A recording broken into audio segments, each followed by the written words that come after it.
On va voir une autre fonction de Time Intelligence. C'est la fonction Same Period Last Year. Alors, on va prendre le scénario suivant. Maintenant, j'ai les ventes cumulées pour chaque année. Je veux avoir les ventes cumulées de l'année précédente ou de la période précédente. Donc, je vais introduire une mesure Same Period Last Year. Donc, je vais l'appeler vente brute year to date last year. Donc maintenant, je vais utiliser une fonction calculate. C'est une fonction extrêmement importante qui me permet de faire des calculs très complexes et d'y appliquer des filtres. Donc l'expression, c'est la mesure qu'on vient de créer, c'est les ventes brutes year to date que je vais filtrer par same period last year que je vais appliquer sur la date de la commande. Voilà.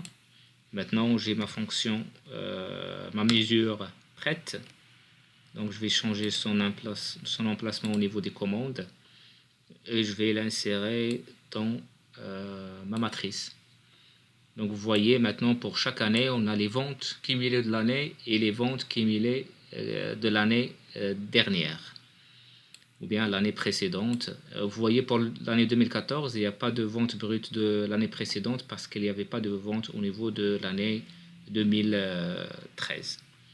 Alors maintenant, j'ai les ventes de l'année, j'ai les ventes de l'année précédente. Ce que je peux faire, c'est calculer la variation. Donc, je vais introduire une nouvelle mesure. C'est la variation des ventes brutes year to date, qui est égale tout simplement aux ventes brutes year to date et les ventes brutes last year. Voilà, j'ai la fonction, je vais changer son emplacement comme toujours, question d'organisation. Et puis maintenant, je veux avoir cette variation en pourcentage, donc je vais créer une nouvelle mesure. Donc c'est la variation en pourcentage des ventes brutes year to date.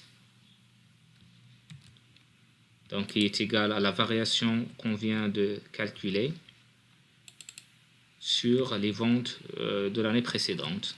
Donc vente brute year to date last year. Et je vais appliquer le format pourcentage.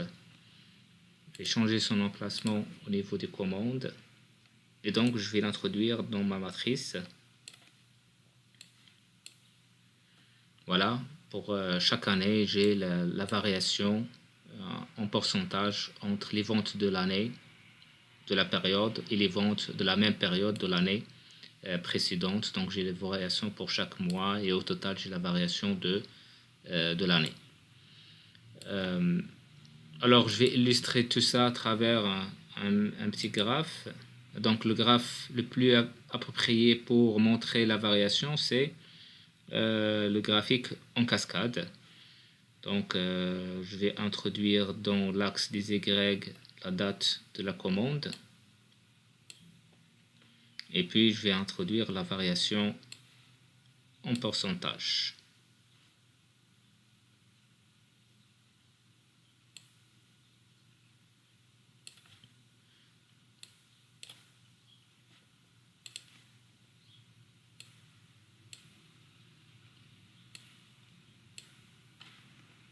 Alors vous voyez, alors je vais illustrer tout ça à travers un petit graphique et le graphique qui permet d'illustrer les variations, c'est le graphique en cascade. Et donc je glisse la date de la commande et puis je glisse la variation en pourcentage. Alors il n'y a rien qui s'affiche. On va voir pourquoi. Donc je clique ici. Donc c'est parce qu'il y a des données de graphique qui contiennent des valeurs infinies. C'est-à-dire, vous voyez ici pour 2014 parce qu'il n'y a pas de vente en 2013. Donc il y a des valeurs infinies. Ce que je peux faire, c'est filtrer les valeurs de ce graphique pour supprimer les valeurs de l'année 2014. Donc je vais aller dans les filtres. Donc filtre de base. Je vais sélectionner toutes les années à l'exception de l'année 2014 et voilà, maintenant j'ai la variation d'une année à une autre. Donc ici, on a une diminution de 21%. Par contre, l'année 2016, donc, il y a une augmentation de 113, etc. Je peux descendre pour voir la variation par trimestre. Donc voilà les variations par trimestre. Et donc, vous voyez comment ces mesures m'ont permis de faire des calculs vraiment très complexes et de les présenter d'une manière très claire et très parlante.